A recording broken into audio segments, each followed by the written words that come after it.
اعوذ باللہ من الشیطان الرجیم، بسم اللہ الرحمن الرحیم۔ السلام علیکم۔ ذی الحج کا مبارک مہینہ شروع ہو گیا ہے۔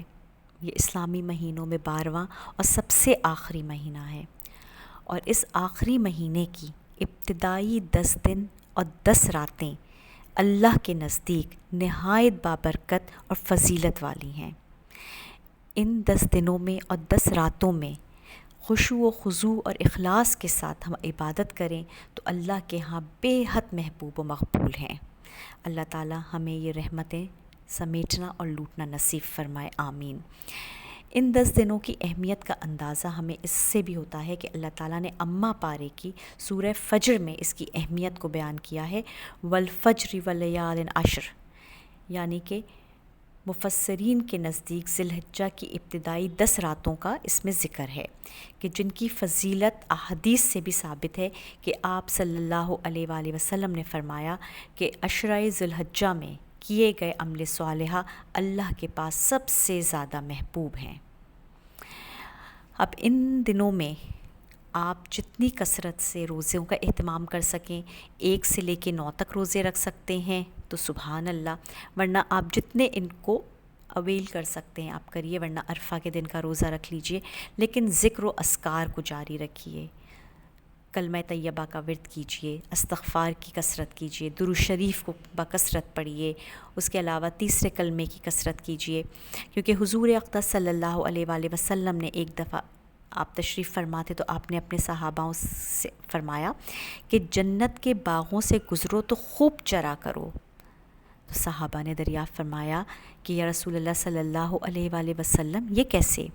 تو آپ نے ارشاد فرمایا کہ اللہ کی ذکر کی محفلیں، اللہ کے ذکر کی محفلیں اور قرآن و حدیث سے مستفید ہوا کرو۔ فرمایا کہ دنیا میں 3 ریاض الجنہ ہیں۔ پہلی، منبر رسول صلی اللہ علیہ وآلہ وسلم سے لے کے قبر اطہر صلی اللہ علیہ وآلہ وسلم کے درمیان کی جگہ، جہاں اس وقت حجاج کرام نوافل ادا کر رہے ہوں گے اور حضور صلی اللہ علیہ وآلہ وسلم کی شفاعت کے مزے لوٹ رہے ہوں گے۔ دوسرا، وہ ذکر کی محفلیں کہ جہاں آپ بیٹھ کے اللہ اور اس کے رسول کا ذکر کرتے ہیں، وہ جگہ ریاض الجنہ بن جاتی ہے۔ اور تیسری، قبر، اللہ پاک تمام مسلمانوں کی قبروں کو جنت کے باغوں میں سے ایک باغ بنا دے، آمین۔ ذکر تھا آخری مہینے کا، تذکرہ چھڑ گیا مدینے کا۔ الحمدللہ حاجیوں کی روانگی ہے، اللہ کے مہمان مکے مدینے میں پہنچ گئے ہیں، اور اللہ تعالیٰ بہترین مہمان نوازی ان کی فرما رہے ہیں۔ اللہ کے مہمان اس وقت مکے اور مدینے کی رحمتیں برکتیں سمیٹنے میں لگے ہوئے ہیں، سبحان اللہ۔ حج کی تڑپ، مکے کی بہاریں، حضور پاک حضرت محمد مصطفیٰ صلی اللہ علیہ وآلہ وسلم کی مدینے میں ان کے روضے پہ حاضری ہر مسلمان کی خواہش، تڑپ اور تمنا ہے۔ میری دعا ہے کہ اللہ پاک تمام مسلمانوں کو اپنے دربار کی حاضری نصیب فرمائے اور حضور پاک حضرت محمد مصطفیٰ صلی اللہ علیہ وسلم کے روضے کی زیارت نصیب فرمائے اور وہاں پہ سلام پیش کرنا نصیب فرمائے انشاءاللہ تعالی، اور اللہ پاک جو جا چکے ہیں ان کو بار بار جانا نصیب فرمائے، آمین۔ آج کا وظیفہ بھی کچھ اسی سے متعلق ہے کہ حج پہ جانے کی خواہش تو ہر مومن کے دل میں ہے، ہر مسلمان کے دل میں ہے، اور یہ تڑپ آج کل بہت زیادہ بڑھ رہی ہے۔ جب ہم حاجیوں کو جاتا ہوا دیکھتے ہیں تو ہماری یہ تڑپ، ہمارے اندر کی یہ تشنگی مزید بڑھ جاتی ہے۔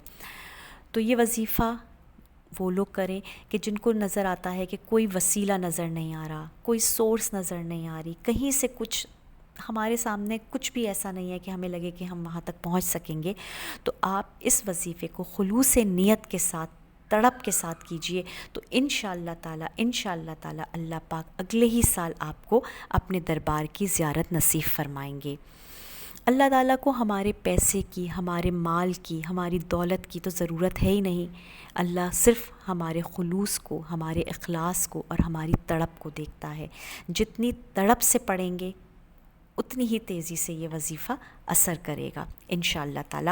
یہ میرا اپنا بھی آزمودہ وظیفہ ہے، اس لیے میں آپ کو بتا رہی ہوں اور تاکید کر رہی ہوں کہ اس کو آپ بڑی مستقل مزاجی کے ساتھ پڑھیے گا تو انشاءاللہ تعالی اگلے سال آپ ان خوش نصیبوں میں شامل ہوں گے جو سفر حج پر جا رہے ہوں گے انشاءاللہ تعالی۔ تو اس کا طریقہ کار کچھ یوں ہے کہ آپ نے عشاء کی نماز کے بعد آپ نے 2 رکعت صلاۃ الحاجت پڑھنی ہے، اس نیت سے کہ یا اللہ میں 2 رکعت صلاۃ الحاجات پڑھ رہی ہوں اس واسطے کہ اللہ تعالیٰ تو مجھے حج کا سفر نصیب فرما انشاءاللہ تعالیٰ۔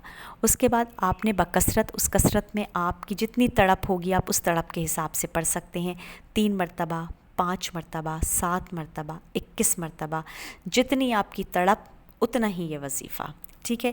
تو آپ نے سورہ فتح کی آیت نمبر 26 پڑھنی ہے اور اس کو آپ نے پورے سال پڑھنا ہے۔ اس ذی الحجہ سے آپ شروع کریں گے انشاءاللہ تعالیٰ تو اگلے ذی الحجہ میں آپ کو اللہ پاک اپنے در کا مہمان بنائے گا۔ آپ نے سورہ فتح کی آیت نمبر 26 پڑھنی ہے، لَقَدْ صَدَقَ اللَّهُ رَسُولُهُ الرُّؤْيَا بِالْحَقِّ لَتَدْخُلُنَّ الْمَسْجِدَ الْحَرَامَ إِنْ شَاءَ اللَّهُ آمِنِينَ مُحَلِّقِينَ رُؤُوسَكُمْ وَمُقَصِّرِينَ لَا تَخَافُونَ فَعَلِمَ مَا لَمْ تَعْلَمُوا فَجَعَلَ مِن دُونِ ذَلِكَ فَتْحًا قَرِيبًا۔ اس کا آپ نے ورد رکھنا ہے، آپ اس کو 3، 5، 7، 21 جتنی مرتبہ آپ چاہیں اس کو پڑھ سکتے ہیں انشاءاللہ تعالیٰ۔ درود شریف آگے پیچھے لگا کے پڑھیے، اللہ تعالیٰ سے مانگتے رہیے، خشوع و خضوع کے ساتھ مانگیے، تڑپ کے ساتھ مانگیے، اخلاص کے ساتھ مانگیے انشاءاللہ تعالیٰ۔ یہ بڑا مجرب آزمودہ وظیفہ ہے، یہ میں نے خود آزمایا ہوا ہے، اس لیے آپ سے درخواست ہے کہ اس کو پڑھیے انشاءاللہ تعالیٰ۔ اگلے ہی سال آپ کا نام نکل آئے گا، اللہ تعالیٰ خود وسیلے بنائے گا، خود آپ کے لیے غیب سے مدد ہوگی اور آپ انشاءاللہ تعالیٰ وہاں کی بہاریں، وہاں کی رحمتیں، سارے نظارے لوٹیں گے اور حضور صلی اللہ علیہ وسلم کے دربار پہ اپنا سلام پیش کریں گے۔